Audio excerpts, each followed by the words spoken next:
Love stories.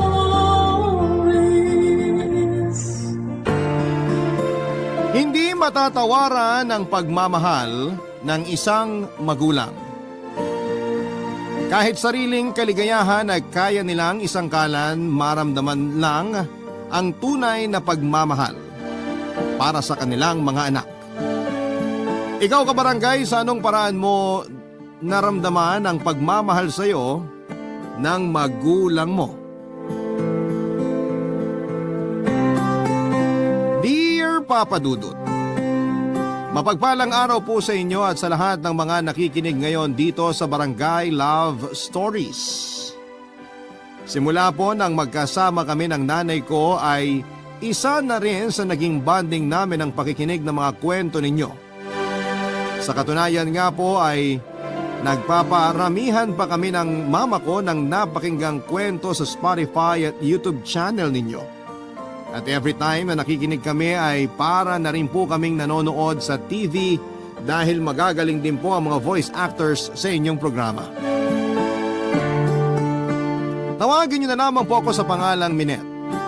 30 years old ako na mangyari ang kwento ko at taga-Subic, Zambales po ako noon. Pero ngayon ay nandito na ako sa Maynila. Kung ano man yung dahilan ng pag-alis ko ay ikakwento ko na lamang po sa inyo. Pero bago yon ay gusto ko lamang pong i-describe ang itsura ko para kahit papaano ay magka-ideya yung mga nakikinig ngayon. Maputi po ako, hindi katangusan ng ilong, singkit ang mga mata na nakuha ko sa tatay kong Japanese. At mahaba ang alon-alon kong buhok. Napansin ko nga po na karamihan sa mga sumusulat sa inyo ay naghahanap ng mga artistahing medyo nahahawig sa kanila. Kaya naisip ko pong humanap din po ng sa akin. Hindi naman sa kamukhang kamukha pero may anggulo lang na nahahawig ako kay Kate Valdez. Tungkol naman sa tatay ko ay hindi ako nagkaroon ng pagkakataong makilala ito dahil masyado pang bata si mama noong ipinagbuntis niya ako. 16 years old pa lamang siya noon at hindi rin siya pinanagutan. Tawagin niyo na lamang po si mama sa pangalang Amanda. Nagkakilala raw sila ng tatay ko nang minsan siyang pumasyal sa Subic Bay. Hanggang sa magkayaan na silang kumain sa labas at kalaunan nga ay may namagitan na sa kanilang dalawa. Ang kaso ay hindi na raw niya nakita ang tatay ko matapos yung huling gabi na nagkasama sila. Nang pinanganak ako ni mama, iniwan niya ako sa mga pinsan niya na batalik din niyang mga kaibigan para lumipad patungo ng Japan at magtrabaho doon bilang isang entertainer. Uli lang lubos na siya at wala ring malapit na kamag-anak bukod sa mga pinsan niyang yon. Bagamat mga prostitute, yung mga pinsan niyang nagpalaki sa akin ay naging istrikta sila at hindi ako pinayagang magka-boyfriend hanggang sa makatapos ng high school. Nagpapadala na lamang noon ng pera si mama para sa pag-aaral ko. Hindi naman siya nagkulang sa suportang pinansyal at nasusunod din ang mga luho ko noong panahon na yon, Papa Dudut. 25 years old na ako nang umuwi sa Pilipinas si mama at hindi na muli pang bumalik sa Japan. Ginamit niya yung naipon niyang pera para magpatayo ng maliit na beer house. Kasama niya sa negosyo ang boyfriend niya. Nakapag-college naman ako at nagtapos sa kursong hospitality management pero hindi ko yon ginamit para maghanap ng trabaho. Puro gala, gimmick with friends ang ginawa ko at nagagawa pang mag-travel. Hindi pa rin ako nagkatrabaho kahit nasa hustong edad na rin po ako noon. Kampante kasi ako noon dahil sa suporta ni mama at pakiramdam ko ay hindi ko pa naman yon kailangan. Hanggang sa hindi ko na lang namalaya na 5 taon na akong ganon lang ang pinagkakaabalahan sa buhay, Papa Dudut. Mula nang mag-for good na si mama dito sa Pilipinas ay doon na ako tumira sa bahay na nabili niya sa Subic. May kaliitan lamang yon, may 2 kwarto at iisa lang ang banyo. Maayos naman kami noong una hanggang sa unti-unti na kaming nagkaroon ng sumbatan. Kaya napilitan na akong maghanap ng trabaho, Papa Dudut. Swerte naman akong natanggap bilang waitress sa isang restaurant na pagmamay-ari ng boyfriend at kasosyo ni Mama sa beer house na si Joko. 40 years old pa lamang ito noon at mas bata ng 6 na taon kay Mama. At si Joko nga ang dahilan kaya natanggap ako sa restaurant kahit na wala pa akong experience sa pagtatrabaho, Papa Dudut.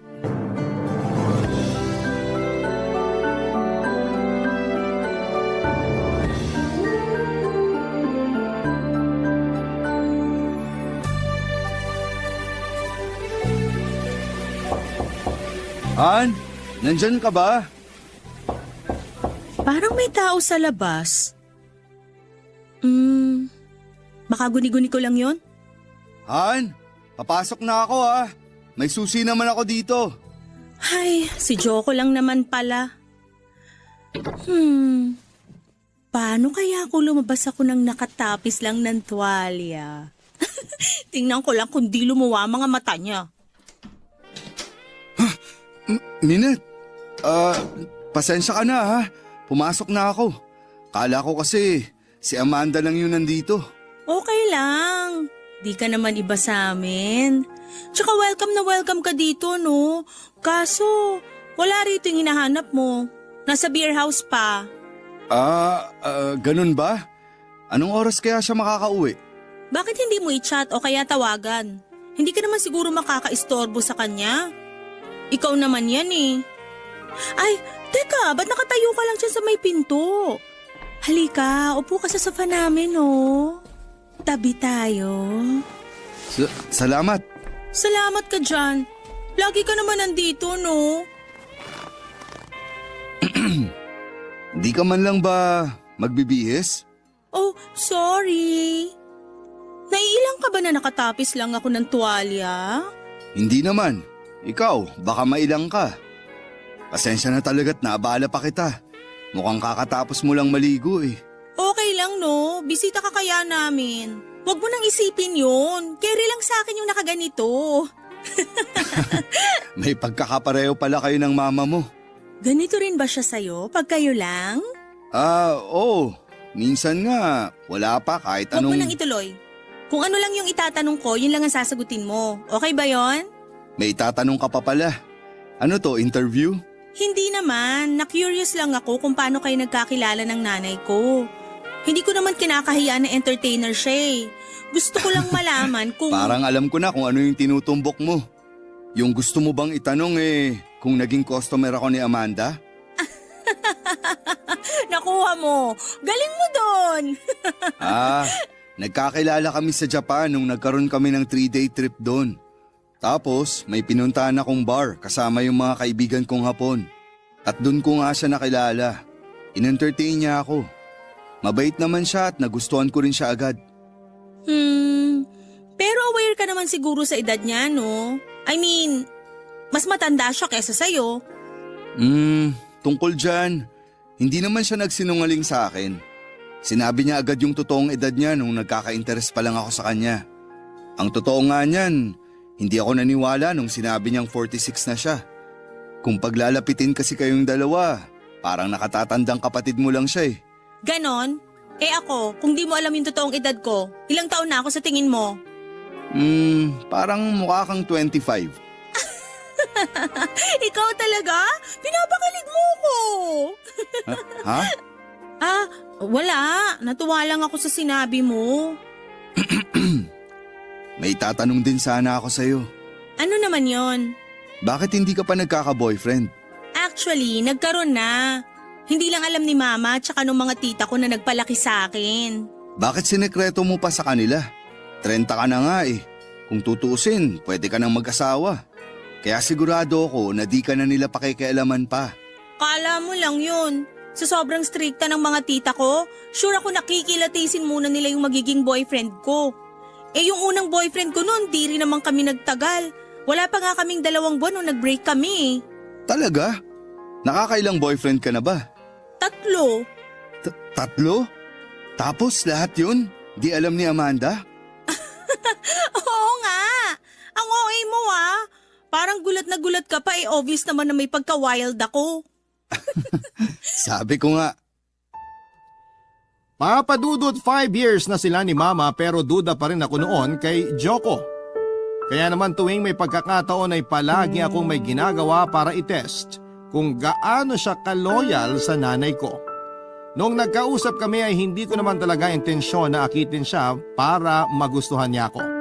Ang gusto ko lang malaman ay kung madadala pa rin siya noon sa pangaakit ng ibang babae kahit mahal na mahal niya si Mama.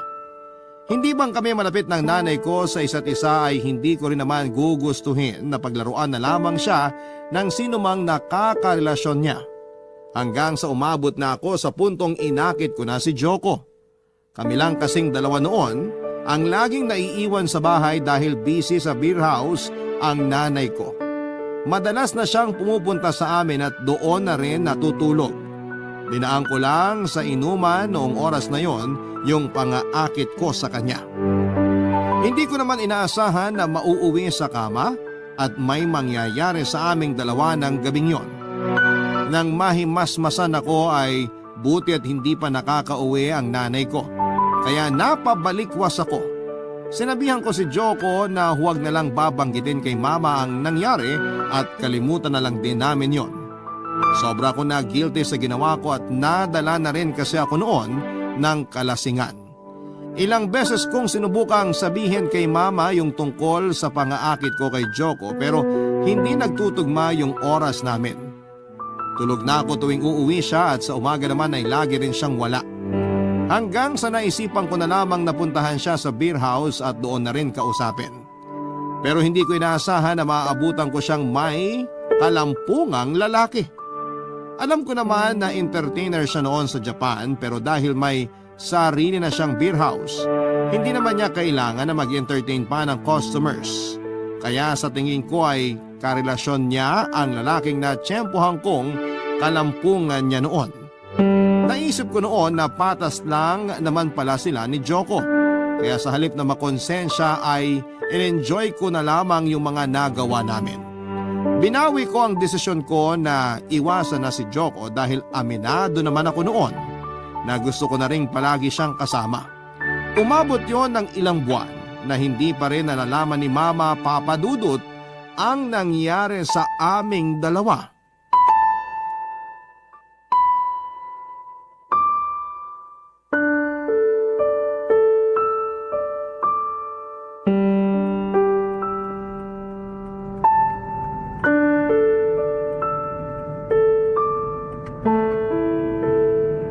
Sabi ko naman sa'yo, kahit huwag ka nang magpalit eh. Uy, di pwede no. Baka mapagkamalan pa ako na alalay mo. Tingnan mo nga ang gara ng suot mo. Tapos ako, suot ko pa tong uniform sa restaurant. May paraan naman para hindi ka mapagkamalang alalay ko eh. At ano naman yung naiisip mo? Hahalikan na lang kita sa harap ng mga tao para di ka mapagkamalang alalay. Hangari naman ako sa kakapalan ng mukha mo. Alam mo, buti na lang talaga hindi ako pinag-iinitan sa restaurant kahit na lagi mo kong sinusundo sa kalagitnaan ng pagtatrabaho ko. Di naman siguro nila gugustuhin mawalan ng trabaho. Yabang mo naman. Biro lang. Pero hindi naman nila yung dapat gawin kasi di nasakop ng trabaho nila yung pag-usapan pati love life ko. Sa bagay, tama ka rin naman. Tsaka, ang hirap din kasi kung papanoorin ko lang yung pinakamagandang waitress sa restaurant ko. Totoo? Oo, kaya huwag ka na magpalit ng damit. Pwede ba naman yun? Gusto ko maganda ako sa date natin. Lagi ka namang maganda. Bolero? Uy, hindi ah. Totoo yun. Oo na. Alam mo, good timing yung pagsundo mo sa akin eh. Wala rin naman kasi kung gana magtrabaho kanina. Bakit naman? Napapagod ka na ba? Sabihan mo lang ako. Pwede naman kitang tulungan na makahanap ng ibang trabaho. Yung totoo? Ayoko na maging waitress. Feeling ko kasi may mas maganda pang nakalaan sa akin eh. Hindi yung ganito lang. Nakapag-aral ka naman, di ba? Nakatapos ka ng college. Bakit hindi mo gamitin yun? Ewan ko. Di ko pa talaga nakikita yung sarili ko na nagseseryoso sa trabahong kalain ng tinapos ko. Baka na-stress lang ako masyado kaya ganun. Kung gusto mo, sa akin ka na muna magtrabaho. Ha? Sa'yo naman talaga ako nagtatrabaho, di ba? Ikaw yung may-ari ng restaurant. Hindi yun. Ang ibig kong sabihin, yung sa akin mismo. Ibibigay ko lahat ng kailangan mo. Lahat ng gusto mo. Parang sugar daddy kita, ganon? Siguro, Ano namang kapalit? pasayahin mo lang ako sa kahit anong paraan na kaya mo. Wow! Pero, matanong ko lang ha, di ka ba masaya sa nanay ko? I mean, nabobore ka ba sa kanya? Ay, medyo. At dun sa tanong mo kung masaya ako sa kanya, dati oo. Pero mula nung naging busy na siya sa beer house, halos wala na siyang time para sa akin. Kung di pa nga ako pupunta sa inyo, wala. Hindi kami magkakasama. Buti na lang nandyan ka. Alam mo, kung ano man yung naging pagkukulang sa'yo ni Mama, pupunan ko yun. Kasi magkaiba kami. Ako, ikaw yung priority ko. Si Mama, yung beer house. Di ba masaya yon? Gusto ko yan. Basta, sabihin mo lang sa akin kung anong gusto mong bilhin o kung saan mo gusto pumunta. Huwag lang sa ibang bansa ha. Baka kasi magtaka si Amanda kapag matagal tayong nawala. Oo na. Saka marami pa namang pwedeng puntahan dito sa Pilipinas. Pwede tayo sa Palawan, sa Siargao. Yung mga di ko pa napupuntahan. O sige, pupuntahan natin lahat yan. Papadudot, sobrang saya ko noon na may isa pang kagaya ni Joko na handa akong dalhin kahit saan na gusto kong pumunta. Handa rin siyang ibigay lahat ng gusto ko at napakasimple lang ng kapalit noon. Sa totoo lang ay hindi naman mahirap para sa akin na paligayahin siya. Hindi rin siya mahirap mahalin. Pero may bahagi ng pagkatao ko na pumipigil sa nararamdaman ko para sa kanya. Malaya kaming nakakapag-date ni Joko dahil lagi namang busy sa beer house si Mama. Hindi na rin siya natutulog sa bahay gaya ng madalas niyang ginagawa nung wala pang namamagitan sa aming dalawa. Pero minsan, kapag naglalambing sa kanya ang nanay ko ay wala na siyang magawa kundi ang magstay sa bahay namin. Pagtulog na si Mama ay lumalabas siya ng kwarto at pumupunta sa akin. Doon na siya nagpapaumaga pero nag-iingat pa rin siya na mahuli kaming magkasama. Tungkol naman sa trabaho ko ay nag-decide ako na tapusin ang isang buwan ko sa restaurant ni Joko. Pero nakarating sa akin yung usap-usapan ng mga katrabaho ko na may relasyon na kaming dalawa kaya hindi na raw sila magtataka kung bigla na lamang akong ma-promote at mag-reyna-reynahan sa restaurant. Gusto ko silang patulan pero pinigilan ni Joko at sinabing wag na lamang yon pansinin. Kaya kahit may 2 linggo pa sana akong ipapasok doon ay nag-resign na lamang ako. Nangako naman siya na susustentuhan na lamang niya ako habang wala pang nahahanap na trabaho. Aaminin ko na noong una ay wala pa talaga akong nararamdaman para sa kanya, Papa Dudut. Wala akong kahit na anong bahid ng pagmamahal na nararamdaman. Kaya hindi ako pumapayag na maulit yung nangyari sa aming dalawa. Pero aaminin ko, Papa Dudut, na habang tumatagal ay unti-unti na rin akong nahuhulog sa kanya. Habang tumatagal ay nagkakagusto ako, Papa Dudut. Barangay Love Stories. Barangay Love Stories. Papadudot nung iba na ang nararamdaman ko para kay Joko ay naisip ko na tigilan na yung ginagawa namin.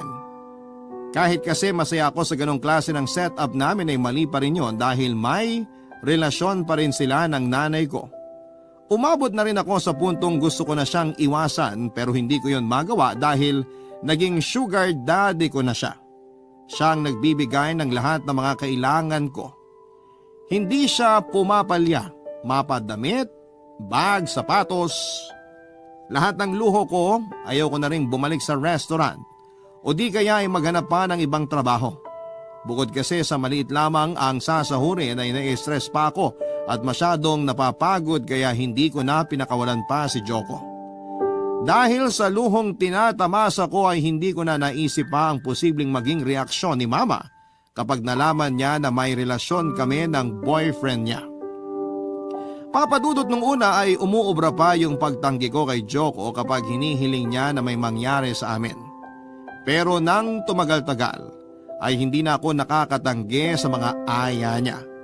Hanggang sa ilang beses din yung nangyari at minsan ay doon pa mismo sa bahay ng nanay ko. Ginagawa namin yon kapag busy siya sa beer house tuwing gabi. Kapag alam ni Joko na pauwi na siya ay saka naman ito aalis para hindi na sila magpang-abot pa. Pero hindi ko rin maitatanggi na nagselos ako nang sabihin ng nanay ko na nag-propose na si Joko sa kanya. Nakakainis mang isipin pero sa kabila ng ginagawa namin at kahit malinaw na mas gusto niya ako kesa kay mama ay wala pa rin siyang balak na hiwalayan ng nanay ko. Dumagdag pa yung sinasabi ni mama na magpapakasal na sila. At tungkol naman sa relasyon namin, kahit anong pagtatago pa ang gawin namin, ay lumabas pa rin yon sa hindi inaasahang pagkakataon, Papa Dudut.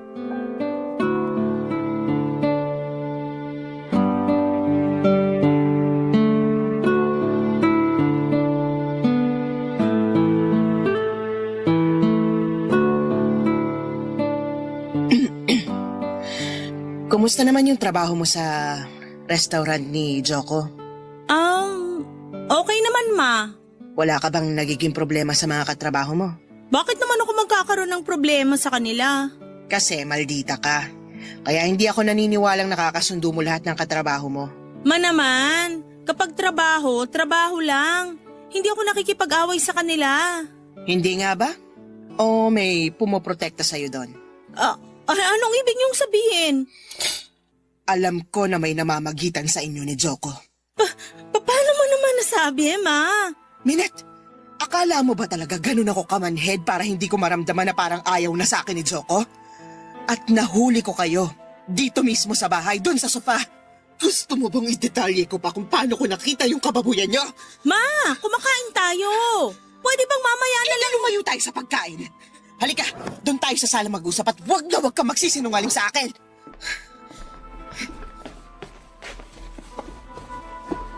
Ngayong wala na tayo sa pagkainan, sige magsalita ka. Ipaliwanag mo sa akin yung nakita ko na pareho kayong walang saplot dito sa sala habang... Paano? Umuwi ako na ng maaga. Para sana makasabay naman kita sa paghahapunan. Akala ko kasi pagod na pagod ka lagi sa trabaho mo at halos di na tayo nagkikita. Pero iba yung inabutan ko. Gusto mo malaman kung ba't ko yun ginawa? Ginawa ko yun para malaman ko nung klase ng lalaki yung balak mong pakasalan. Pero anong ginawa niya? Pinakitaan lang ng konting laman. Ayun, bumigay na. Hindi ko intensyon na agawin siya sa'yo, ma. Ayokong masira kayo pero sa ginawa niya, pakakasalan mo pa rin ba siya? Hindi kanya deserve. Manloloko siya. Anak, Bakit, ma? Hindi ka ba naniniwala sa akin? Anak mo ako. Alam ko matagal tayong hindi nagkasama at hindi rin maganda yung relasyon natin pero hindi ko naman hahayaan na mapunta ka lang sa ganong klaseng lalaki. naniniwala ako sa'yo, anak. Pero hindi mo naman kailangan isangkalan yung sarili mo, lalo na yung katawan mo. May nangyari pa rin sa inyo ni Joko.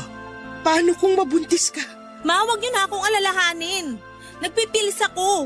Tsaka boyfriend mo pa rin naman si Joko kaya nag-ingat ako. Pero nak, may tatanong lang sana ako sa'yo. Huwag mo sanang mamasamain. Ano yun, ma? Isang beses lang ba na may nangyari sa inyo ni Joko? Ayos ka lang ba? Ayos lang ako, ma. Baka naman masyado mo nang inaabusong sarili mo sa trabaho. Sabi sa akin ni Joko, panay overtime ka pa raw. Sinabi niya yon?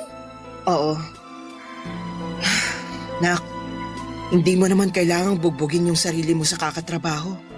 Alam kong nagkasagutan tayo nung nakaraan, kaya napilitan ka nang maghanap ng mapapasukan, pero baka naman magkasakit ka na sa ginagawa mo. Okay lang talaga ako, ma. Huwag niyo na akong alalahanin. Ikaw pa nga dapat yung pagsabihan ko kasi masyado ka nang busy sa beer house. Parang hindi ka na nga nagpapahinga eh. Kaya ko naman sarili ko. Yung tanong ko kanina, hindi mo pa sinasagot. Ma naman, syempre, Isang beses lang may nangyari sa amin. Nung nakita mo kami, yun lang yun. O siya, pasensya ka na kung napagdudahan ko pa yung intensyon mo. Hayaan na natin yun, Ma. Ano, kain na tayo uli. Mabuti pa nga. Papa Dudut, ganun lang kabilis natapos yung drama namin ng nanay ko ng gabing yon. Hindi ko alam noon kung naniniwala nga ba talaga siya sa mga sinabi ko. Pero kumapit ako sa katiting na pag-asang hindi niya kami mabubuko ng boyfriend niya. Pero kahit nakalusot ako sa mga paratang niya, alam ko na hindi pa rin ako ligtas kapag kinumpronta na niya si Joko. Umiwas ako kay Joko, ilang beses pa itong nag-message at tumawag sa akin. Pero hindi ko na yon sinasagot pa. Hindi rin ako nag-i-stay noon sa bahay para hindi niya ako malapitan. Hanggang sa dumating na nga ang araw na kinakatakutan ko, Papa Dudut. Kinausap ni Mama si Joko at kinumpronta tungkol sa ginawa naming dalawa. Doon ko napagtanto na naniwala nga sa akin ng nanay ko pero gaya ng inaasahan ko. Nagsabi ng totoo ang boyfriend niya kaya lumabas na rin ang totoo na may relasyon kaming dalawa. Nalaman na rin niya na hindi lang isang beses na may nangyari sa amin ni Joko at ang mas malala pa. Inamin nito na sa aming dalawa ni Mama ako na ang mas mahal nito at gustong makasama. Galit na galit si Mama sa ginawa kong pagsisinungaling kaya hindi na siya nangiming palayasin ako sa bahay. Dahil kahit si Joko ay hindi ko na malalapitan. Lakas loob akong bumalik sa mga tiyahin kong nagpalaki sa akin para doon muna pansamantalang makituloy ng mga oras na yon. Pero noong nalaman nila ang tungkol sa pakikipagrelasyon ko kay Joko at ang panlolokong ginawa ko kay Mama ay hindi nila ako kinonsinti. Pinagsabihan nila ako at kinumbinsin na gawin ko kung ano ang tama, Papa Dudut.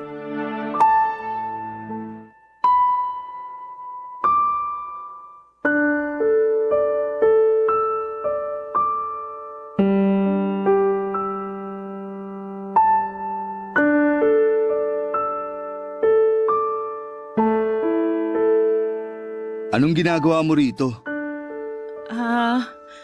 Pwede ba tayong mag-usap? Wala na tayong pag-uusapan, Minette. Please naman kahit sandali lang.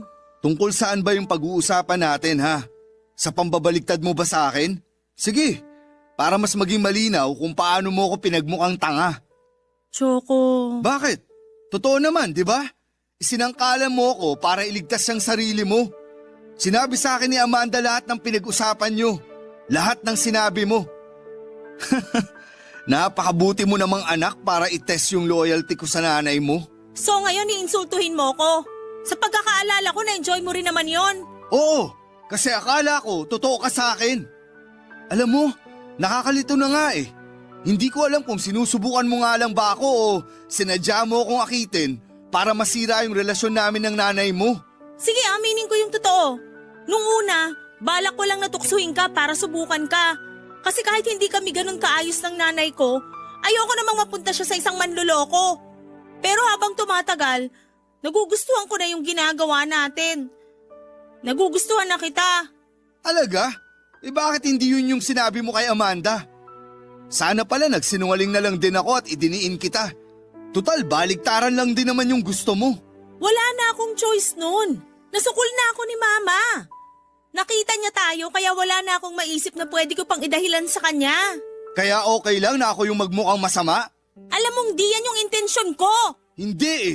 Gusto mong iligtas siyang sarili mo. Kaya pinagmukha mo akong masama. Sana sinakyan mo na lang yung sinabi ko sa kanya. Eh di sana hindi na naging komplikado, di ba? Hindi porket mahal kita magsisinungaling na ako para sa'yo. Mas mabuti na rin malaman ng nanay mo yung totoo. Nakita mo naman yung nangyari, di ba? Nagkasira na kami ng nanay ko. Pinalayas niya ako sa bahay niya. Yun ba yung gusto mo? Walang magandang maidudulot kung magsisinungaling pa tayo sa kanya. So ano, okay na kayo ni Mama? Kasi nilaglag mo ako. Galit siya at nakipaghiwalay na rin siya sa akin. Ano? Hindi ka ba naniniwala kaya natahimik ka na lang dyan? Pasensya ka na.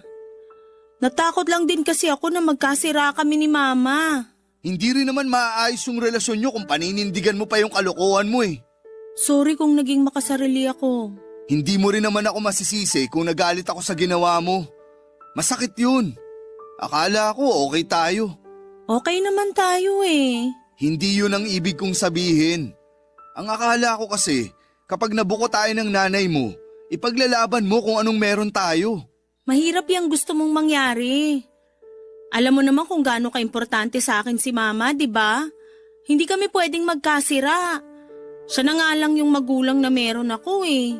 Hindi ko naman sinasabi na kailangan mong sirain yung relasyon nyo ng nanay mo. Ang sa akin lang, sana alam mo rin kung paano harapin yung ginawa mo. Hindi ka na bata para manisin ng iba kapag may nagawa kang pagkakamali, para lang hindi ka mapagalitan. Kaya nga sorry na, di ba? Ano pa bang gusto mong gawin ko? Gusto ko lang malaman kung anong plano mo, ngayong alam na ni Amanda na may relasyon tayo. Plano? Eh hindi pa naman ganun kaseryoso yung relasyon natin, di ba? Ano? Akala ko ba mahal mo ko? Sinabi ko ba? Sige nga, kailan ko sinabi sa'yo na mahal kita? O ano, natahimik ka ngayon? Kasi hindi kita mahal. Gets mo? Papadudot hanggang sa pagkakataong yon ay tinanggi ko pa rin ang tunay kong nararamdaman para kay Joko. Naguguluhan pa rin kasi ako noon. Nagtatalo ang puso't isipan na meron ako at hindi ko alam kung tama ba. Nabigyan ko ng pagkakataon ay pagpatuloy ko yung relasyon namin habang nasasakta naman ang nanay ko sa paghihiwalay nila. Iniwasan ko si Joko kahit na ang kapalit noon ay kawalan ng magsusustento sa mga luho ko. Sinubukan kong maghanap ng ibang trabaho at marami akong inaplayan pero sa isang supermarket ako natanggap bilang kahera. Pinagtiyagaan ko ang mababang sahod roon na pinagkakasya sa pagrenta at iba pang mga gastusin. Sa unang 2 buwan ay nagpatuloy ako sa pagtatrabaho pero habang patagal ng patagal ay nagigipit na rin ako noon, papadudot. Masyado akong nanibago na wala ng sugar daddy na nagbibigay ng lahat ng kailangan ko. Kaya naman sa halip na magpakatinuna ay muli na naman akong nakaisip na gumawa ng kalokohan. Sinubukan kong humanap ng bagong sugar daddy sa isang dating app. Hindi yun naging madali nung una, may mga nakilala naman ako pero lagi kong hinahanap sa kanila yung mga katangian ni Joko. Hanggang sa may isa nga akong nakilala na mabait din at handang ibigay ang lahat ng luho ko, papadudot. Barangay Love Stories. Barangay Love Stories. Papadudot nakilala ko ang Phil-Am na si Nathan. Noong malaman ko na maganda ang estado niya sa buhay ay hindi ako nagdalawang isip na makipagrelasyon sa kanya. Gaya ng gusto ko ay nasunod ang luho ko sa kanya. Bukod pa roon ang allowance na ibinibigay niya kada linggo. Unang kita pa lamang sa akin ni Nathan ay nahulog na ang loob niya. Kaya naman tumagal ang relasyon namin kahit na hindi ako pumapayag na may mangyari sa aming dalawa. Ewan ko ba, papadudot. Gwapo naman si Nathan at alam ko na mabuti rin siyang tao. Pero wala akong maramdaman kahit konting kilig man lang sa mga ginagawa niya. Hindi tulad kay Joko na nai-excite ako tuwing nagkikita kaming dalawa. Hanggang sa may isang pagkakataon na lumabas kami ni Nathan para mag-date sa isang restaurant kung saan ko nakita si Joko kasama si Mama. Halos wala akong maintindihan sa mga sinasabi noon ni Nathan dahil ang buong atensyon ko ay nakatuon lamang sa kanilang dalawa. Nahuli ko yung pasimpleng pasulyap ni Joko sa direksyon ko pero agad din naman siyang umiwas ng tingin. Pagkatapos ng date namin ni Nathan ay doon ko na-realize na hindi ko pa rin talaga natatanggal sa sistema ko si Joko. Kahit may iba na akong kasama ay siya pa rin palagi ang naiisip ko. Pilitin ko mang itanggi pero nami-miss ko ang presensya niya. Gusto ko siyang makausap ulit noon pero Para magawa ko yon ay kinakailangan ko munang harapin ang nanay ko. Pero tuwing naiisip ko yung ginawa niyang pagpapalayas sa akin, bumabalik din yung sama ng loob ko sa kanya.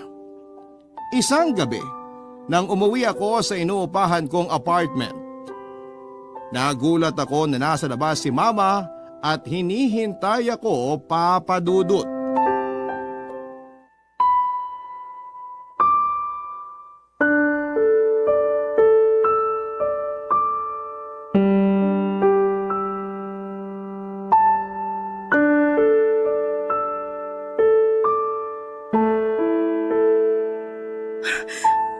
Ma, anong ginagawa niyo rito?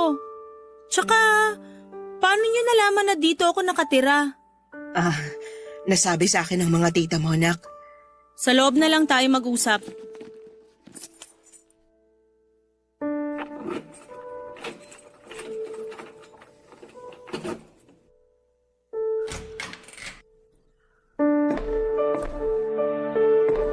Maliit lang pala tong inuupahan mo.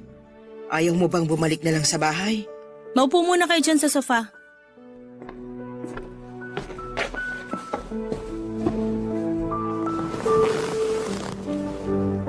Nak, kumusta ka naman dito? Okay na okay ako rito. Nakakakain ka pa ba ng maayos?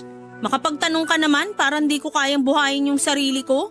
Hindi naman ganun yung ibig kong sabihin. Baka lang kasi wala ka ng oras na magluto kasi pagod ka na sa trabaho. Pwede ba? Huwag kang umakto na parang concerned ka pa sa akin. Pinalayas mo nga ako, di ba? Kaya di mo kailangang magpanggap. Anak, please naman. Kung nandito ka para makipag-ayos sa akin, hindi na kailangan. Mas okay nga ako pag malayo sa'yo eh. Sa inyo ni Joko. Nga pala, nakita ko kayo sa restaurant last week.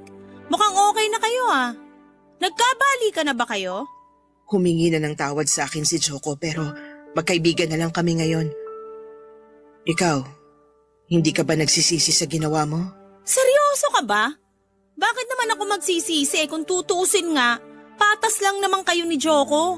Nagloko ka rin naman. Nakita kita sa beer house. May ka-table kang lalaki at sigurado ako na hindi yun basta customer lang.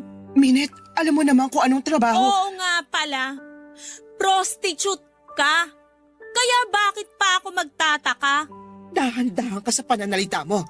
Yung trabaho kong yun ang bumuhay at nagpaaral sa'yo. Nandito na naman tayo sa sumbatan drama mo, ma. Alam mo, kung isusumbat mo lang din naman lahat ng nagawa mo para sa akin, sana di ka na lang nagpakamagulang. Pwede mo naman akong pinamigay na lang nun kina tita. Wala kang alam sa pinagdaanan. Gasgas na yan! Lahat naman tayo may makabagbag damdaming kwento kaya di mo na yan magagamit sa akin. Sige, hindi ako magkukwento. Mas mabuti pa nga na wala kang alam sa nangyari. So bakit ka nga nandito? Nandito ako para alamin kung sino yung lalaking kasama mo nung nakita kita sa restaurant. Anak, kung nagigipit ka ngayon, pwede namang Ma, kitang... please! Huwag niyo nang pakialaman pa yung buhay ko. Matanda na ako at kaya ko na magdesisyon para sa sarili ko. Hindi kita kailangan. Wala akong masamang intensyon sa sinabi ko. Gusto lang kitang paalalahanan. Tigilan mo na yung paghahanap mo ng sugar daddy. Kung kailangan mo ng pera, bibigyan kita ng allowance mo. Hindi mo na kailangan magpagamit sa lalaki para sustentuhan ka. Hinayaan lang naman kita magtrabaho para sana matuto ka at maranasan mo kung gaano kahirap kumita ng pera. At hindi naman yun nangyari. Tama? Anak, please naman. Ayoko lang na matulad ka sa akin. Para sabihin ko sa'yo, magkaiba tayo. At hindi ako matutulad sa'yo. Bakit? Akala mo ba nagpapagamit ako kay Nathan? Anak, sa una lang yan. Kukunin niya lang yung tiwala mo pero kapag tumagal na, hindi ka na makakatanggi sa mga gusto niyang ipagawa sa'yo. Kaya please anak, umuwi ka na sa atin. Kung kinakailangan kong bayaran lahat ng nagastos ng lalaking yun sa'yo, gagawin ko para tigilan ka na niya. Umalis ka na! Sige, aalis na ako. Pero sana pag-isipan mo yung sinabi ko, anak. At bago ko umalis, may gusto pa sana akong sabihin sa'yo. Ano pa? Sana tinanggap mo na lang si Joko. Mabuti siyang tao. At kung siya talaga sana yung gusto mo, mas mapapanatag ako. Papadudot na paluha ko sa mga sinabing yon ng nanay ko. Hindi ko akalain na manggagaling yon mula sa kanya dahil alam ko naman kung gaano niya kamahal si Joko. Pero dahil sa mga nangyari ay mas lalo akong napaisip. Doon ko napagtanto kung gaano ko ka-unfair sa nanay ko at pati na rin sa lalaking natutunan ko nang mahalin. Pagkatapos ng pag-uusap namin ni Mama ay parang nalinawan ako kahit papaano. Kaya naman nang ayain ulit ako ni Nathan para mag-date ay tinanggihan ko na siya. Hindi ko na rin sinagot lahat ng mga tawag niya at hindi na rin ako nag-reply sa mga mensahe niya. Hanggang sa umabot na ng halos 1 buwan ang hindi ko pagpansin sa kanya. At hindi nga nagtagal ay huminto rin siya sa pangungulit niya sa akin. Para ako nabunutan ng tinik nang hindi na magparamdam pa si Nathan.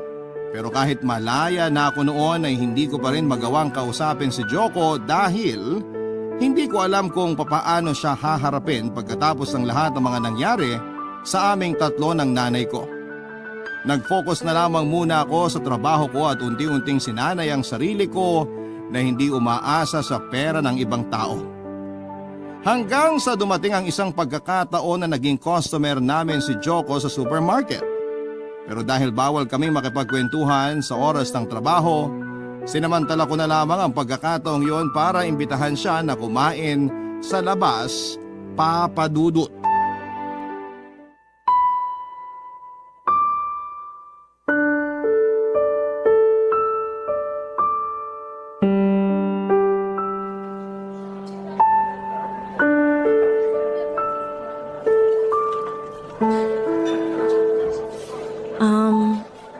Joko, salamat ha, nakapunta ka.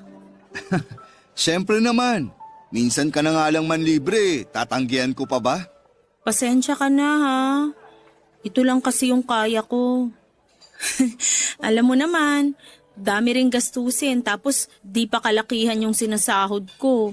Ano ka ba? Okay lang, di naman ako nagrereklamo.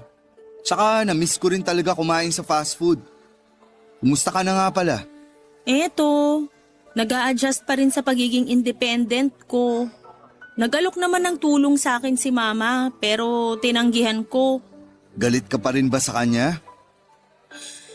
Ay, alam mo, sa totoo lang, wala naman talaga akong karapatan na magalit sa kanya.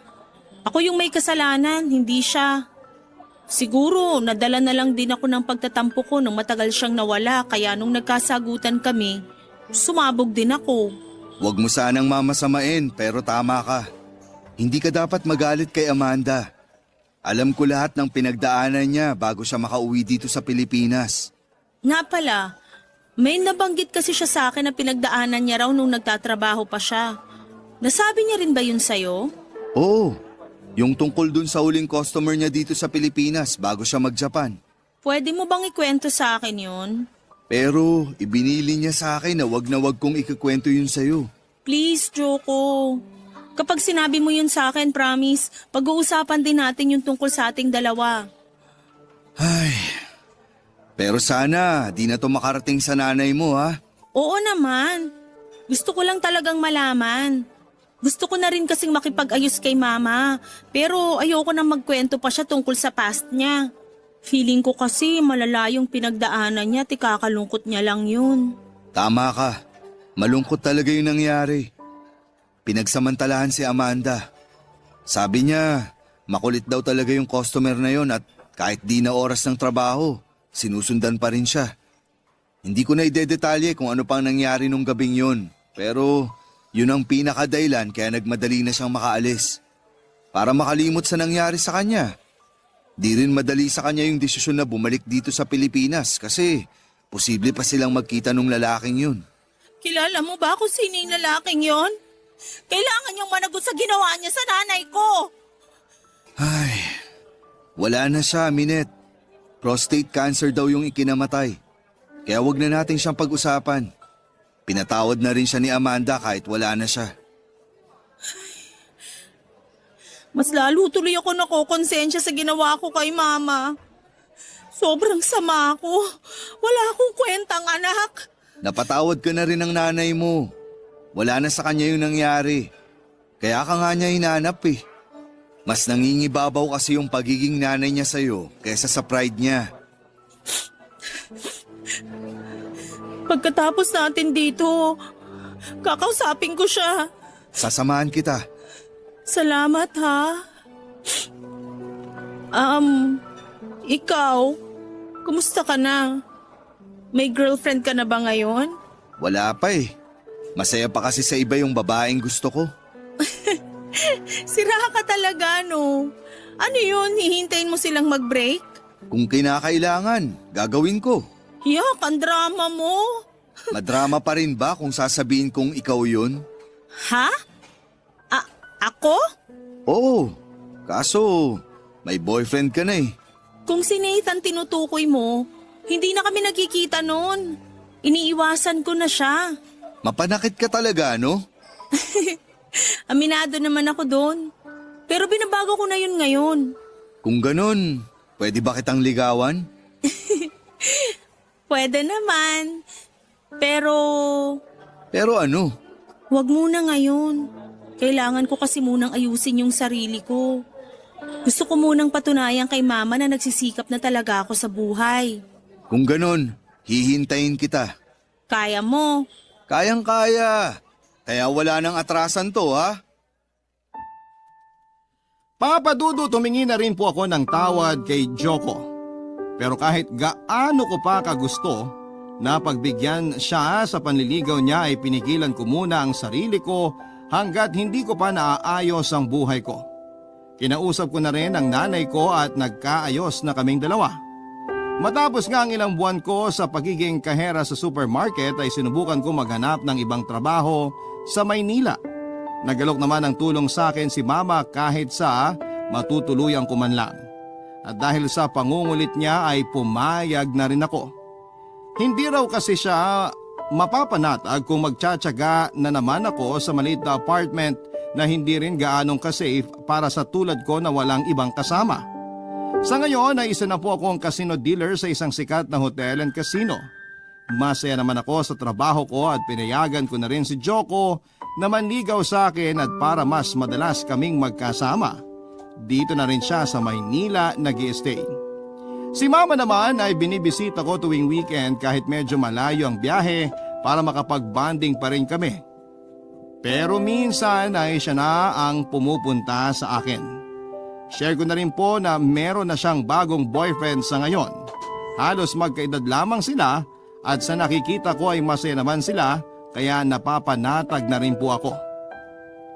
Hanggang dito na lamang po ang kwento ko, Papa Dudut, at maraming salamat po sa lahat ng bumubuo ng Barangay Love Stories at sa Barangay LS 97.1.